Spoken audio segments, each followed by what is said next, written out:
All right, so we're going to look at the law of cosines, which is our second law where we don't need a right triangle, right? So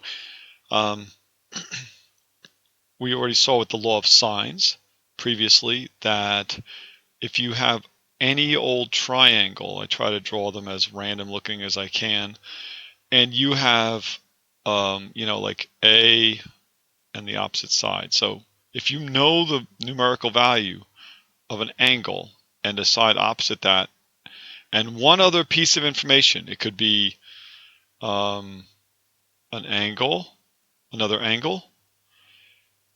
If you have another angle, you can get the side, right? It's like sine of A over A. There, over the length of little a, that is equal to sine of B. This is true for any triangle. It's so amazing to me that you have this simple little, they're all the same thing in a given triangle. If you take ratios of any angle over its opposite side, those are all the same in a given triangle. All right, so let's look at the law of cosines. That's going to be helpful. Why would we need a law of cosines? Well, there's certain situations where you don't have the situation I described. You don't have those values. And let's just go ahead and talk about this. First of all, when you normally have,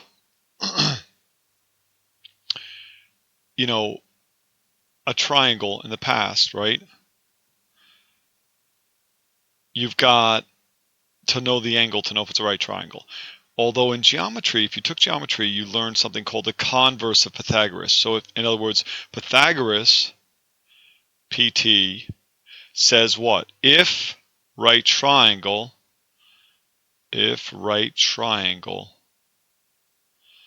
then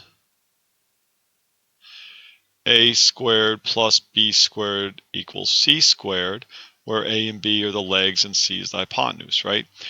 The converse of that, meaning go in the other direction. So if I am older than 21, I am allowed to drink in Missouri, all right?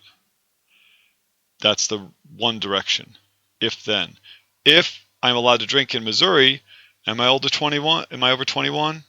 Yes, that converse is true. But what if I say if I'm over 25, I am allowed to drink it? Then I am allowed to drink in Missouri. Okay, but if I'm allowed to drink in Missouri, does it follow them over 25? No.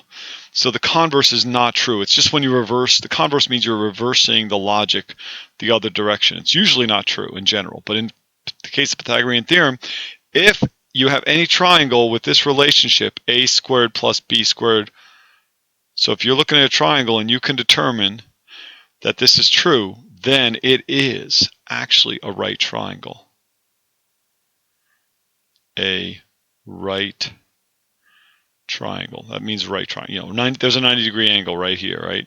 And in fact, I think you'll find that this one is. If you do the math on it, you'll be able to check that 7 squared. Oh no, maybe that's not true actually. 7 squared plus 24 squared is going to be actually, I think, greater than 25 squared. But you asked the question, okay? You could prove if this was true, if this turned out to be true, you'd prove it's a right triangle.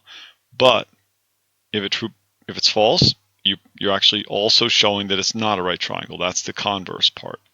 It must be true for any right triangle. Alrighty. What next here? How about we ask whether, hold on a second here.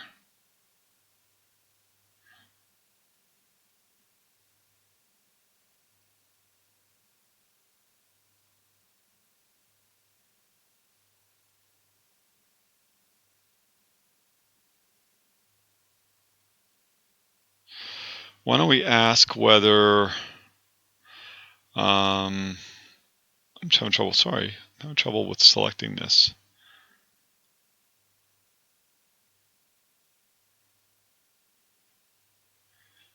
And I've done this a million times. It's just not letting me select it. Okay. There we go. So let's go ahead and